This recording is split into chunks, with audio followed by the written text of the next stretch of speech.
My daughter is starting with the company, so I need you to resign today. It's your last day." On the morning of the 20th, the president suddenly informed me that I was being let go. I was taken aback and struggled to find words. The 20th was when we paid our suppliers. While some payments were done via bank transfers for long-standing suppliers, I typically handled direct payments, which also served as a courtesy visit. "You look like you can head home right away. I'll give you the day off, just for you, so please leave promptly." I was briskly pushed out from behind and the door slammed shut right in front of me. I didn't know where to begin to protest. "My name is Emily. I joined this family-owned paving company right after high school and have been working as a clerical worker for 10 years. Or rather, I should say, I was a clerical worker until just now. There were about 20 employees, and when the former chairman was still president, the workplace atmosphere was excellent. It was a company that made you feel at ease. Even the chairman, who has since retired, used to actively engage with younger employees, and Catherine, his wife, would come in daily to manage various tasks until the chairman fell ill. Kelly, their daughter, was adept at both field and office work, and her husband, the site manager, was highly respected by the on-site employees. Despite being from the founding family, they never acted superior or looked down upon anyone. It would have been wonderful if this enjoyable and trouble-free company life had continued, but unfortunately, reality turned out to be less sweet than expected. At the end of last year, cancer was discovered in the chairman during the company's annual medical checkup. He made the difficult decision to retire as president, appointing Kelly's husband, the site manager, as his successor. Both myself and the other employees unanimously supported this decision, agreeing that the chairman should prioritize his treatment and wishing him a long and healthy life. However, unexpectedly, the chairman's eldest son, Tom, whom I had never heard of before, appeared with his family. It turns out the chairman had another child besides Kelly. Tom had been estranged from the family for about 30 years, a fact unbeknownst to me. According to senior employees, Tom had a troubled youth and was notorious for getting into trouble with the law. Whenever he caused problems, it was said that the chairman and Catherine would personally apologize on his behalf. After dropping out of high school, Tom became involved in multi-level marketing and other dubious activities, leading to his eventual disarmament by the chairman. Despite being estranged for a considerable time, Tom suddenly appeared one day, exclaiming, "Dad, I've been wrong all this time. Please forgive me," as he pleaded before the chairman. I was utterly taken aback. Working in a small company where the president's office and the clerical room were one and the same, I witnessed the entire scene vividly. Tom expressed his desire to reconcile and work together in the company, but I couldn't help feeling that such words weren't appropriate coming from someone who had been disowned. I apologize to everyone, but I implore you to consider giving Tom another chance. Kelly and the seasoned employees found it difficult to fully celebrate, knowing about Tom's troubled history. However, they couldn't turn down the chairman's heartfelt plea. As a result, Tom's family moved into the annex of the chairman's house, with Tom taking on a role within the company while his wife managed household duties as a homemaker. Their daughter, whom I glimpsed only once when she visited the company, seemed to be a college student. The chairman mentioned, after facing hardships in life, Tom must have turned over a new leaf. Catherine, too, was tearfully overjoyed at Tom's return with his family. They spoke optimistically about rebuilding the company together, but soon encountered an unexpected challenge. Tom insisted, as the eldest son, I should be the next president, causing tension with Kelly and the site manager. While putting on a facade of diligence in front of the chairman, Tom actually did very little. He frequently made demeaning remarks like, "Manual labor is for the workers, and you're all like worker ants, silently toiling away." Unsurprisingly, he quickly became unpopular among the staff. Some younger employees even approached the chairman directly, saying, "I can't work under these conditions." However, both the chairman and Catherine begged them to be patient, promising to talk to Tom and asking for a long-term perspective. Then, due to stress or other factors, the chairman's cancer suddenly worsened, leading to his hospitalization 3 months ago. It was at this critical juncture that Tom declared himself president. Employees advised Catherine and the chairman to uphold the original plan of appointing the site manager as president, but ultimately, they chose Tom, their own flesh and blood, over Kelly's husband. This decision caused murmurs of discontent among the staff, with some accusing them of being blinded by parental favoritism or senility. Consequently, the once harmonious and joyful atmosphere of the company underwent a stark transformation, descending into tension and awkwardness. As everyone realized the situation couldn't persist, Kelly began taking action quietly alongside the site manager behind the scenes. As a result, tensions began to escalate. I found myself solely responsible for the company's administrative tasks from that point onward. Previously, Catherine Kelly and I could manage our workload efficiently, allowing me to leave on time. Now, however, I'm working overtime every day, often leaving well past the expected hours. It's not uncommon for the date to change before I finally head home. Meanwhile, Tom appears to view administrative duties as leisurely. The president spends his days frequenting hostess bars, betting on horses, or gambling, I heard from others. My relationship with the president deteriorated significantly over an expense issue. He had been using the company's credit card for personal dining and entertainment expenses, which I had overlooked to some extent in the past. This time, though, it crossed a line I couldn't ignore. Bracing myself for his reaction, I handed back the receipts. This expense cannot be approved. What? Why? This is your wife's corrective underwear. It has nothing to do with the business, so it cannot be expensed. Predictably, the president's face flushed with anger.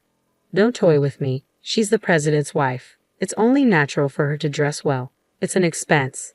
But it's underwear, and your wife isn't an employee. I managed to reply, astonished that the president could consider a $4,000 expense for his wife's corrective underwear as justifiable. What he said next left me even more bewildered. Then let's turn the sale of corrective underwear into our new business venture. That way it will count as a purchase and therefore an expense. The president looked smug, as if he had just struck gold. But I was left speechless. We're a paving company. How would that work? Tell clients if they don't buy from us, we'll cancel their contracts. They'll all buy, we'll make a fortune. $2,000 for one, $4,000 for a set. It's easy money. The president burst into laughter, but I was appalled. That's completely unacceptable. It would damage our credibility. In my frustration, I lashed out at him, and from that moment onward, I became the target of the president's contempt. Every day thereafter, I endured constant criticism and berating from him. It became so unbearable that I often considered resigning.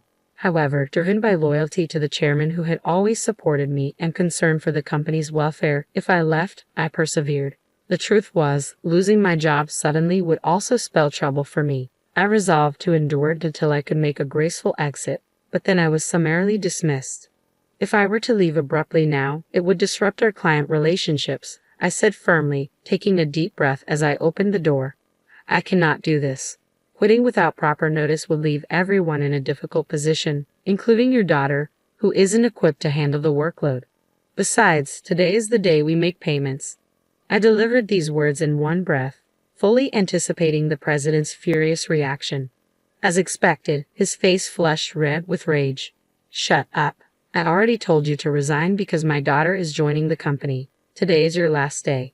Regarding the payments, let them wait until they come to collect. There's no need to pay them in advance. Excuse me, isn't it standard practice to pay for goods and services once you've received them? I responded, bewildered, trying to simplify it as if explaining to a child. But the president's next remark was so irrational that I couldn't believe he was speaking like a rational adult. In that case, just threaten to switch to another supplier. Tell them we won't make the payment this time, so they should give it to us for free. What? That's not something we can do, is it? I was so stunned that I struggled to find words. You're completely worthless. My daughter has a college degree. She can handle office work effortlessly. Being family, she won't question my purchases like you do. All talk and no action. Your presence is unnecessary in our company. Leave immediately. In essence, the president seems to believe that by assigning his daughter to handle accounting, he can easily pass off personal expenses as business expenses. Is that so? Just remember, I won't regret this. Words are futile now. My patience has run out. I swiftly gathered my belongings and hurriedly left the company. Yet I couldn't shake my concern for our clients. Knowing Catherine was occupied caring for the chairman, I called Kelly despite her busy schedule. It was urgent. I briefed her on the situation and entrusted the rest to Kelly.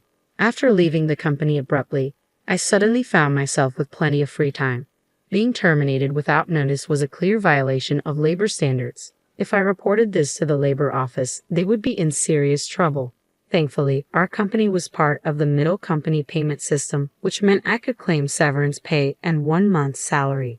This system supports small and medium-sized enterprises that struggle to provide severance pay independently. I didn't need to rush since I had up to 5 years from my retirement date to apply, and the Labor Office's statute of limitations was 2 years. With my professional habits, I meticulously planned the necessary procedures and decided to take it easy for at least a week.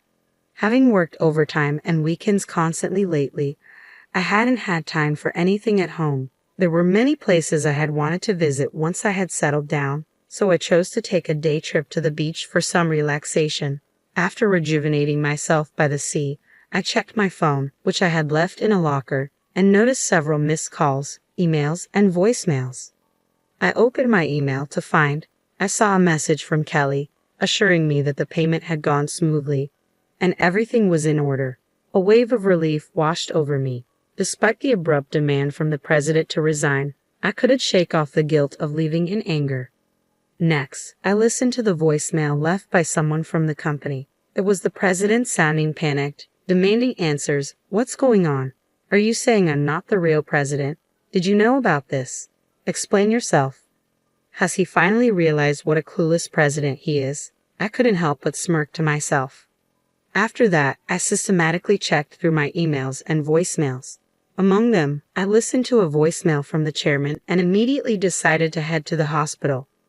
When I arrived at the chairman's hospital room that evening, Catherine was already there, and to my surprise, the president was also present. Upon seeing me, the chairman greeted me abruptly from his bed. "Emily, I apologize for my foolish son," he said sincerely. "What's going on here? I'm the official president. Explain yourself," Tom arrogantly shouted, clearly misunderstanding the situation.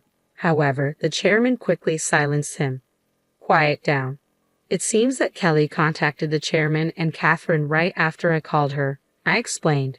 Upon hearing this, the chairman directed his attention to Tom, addressing him as the president, and asked, "Do you really not know anything? What's going on?" I calmly explained to the president, who was shouting without understanding the situation. "In essence, Tom, you had no legal authority. Your role as president was merely titular. This might seem confusing without context, but president is a position within the company, not a legally defined role. The individual responsible for representing the company externally with legal obligations is the representative director. This is entirely distinct from the president's title, which can be changed freely within the company. Changing the representative director requires complex procedures and is quite cumbersome.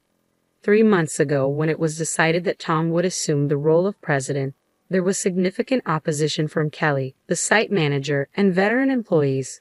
To resolve this, I proposed a method to appoint Tom as a figurehead president while retaining the chairman as the representative director.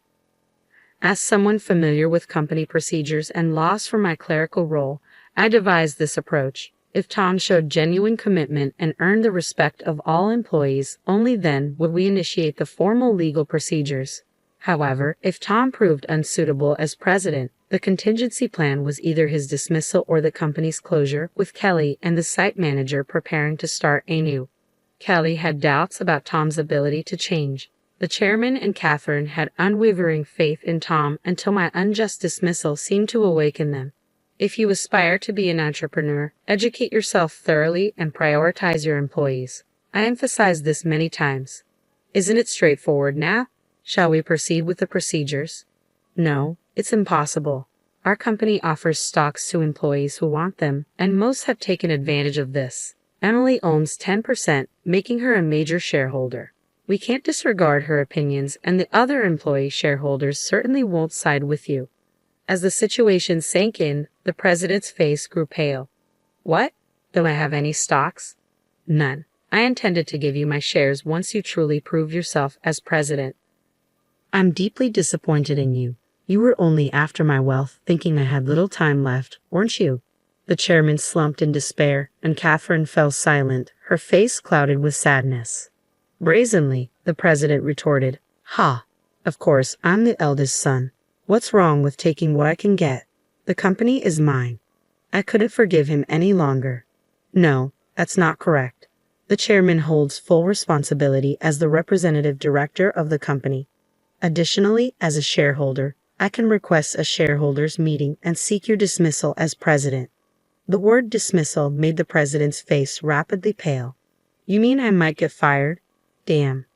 You're just an office worker, Tom, I pointed out. Emily is right. Now that things have come to this, no one will support you, the chairman affirmed. Catherine then spoke up, her voice filled with regret. Emily, I truly owe you an apology. I'm sorry for the trouble caused by my love for my son. Please tell me what you would like to do. I looked directly at the president. I don't want to work under you anymore, so I'm quitting immediately. However, I will take my severance pay, and I expect my 1 month's salary, including unpaid overtime and holiday work. I will report this to the Labor Standards Office, and as a shareholder, I will fight to remove anyone harmful to the company. As I smiled and spoke, the president's face went from pale to completely white. I continued, explaining how Kelly had been visiting clients and successfully promoting our new company. Most clients had decided to switch to the new company, and nearly all of our employees were planning to move as well.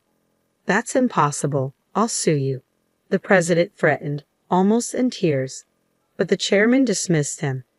I am the representative director. You have no such rights.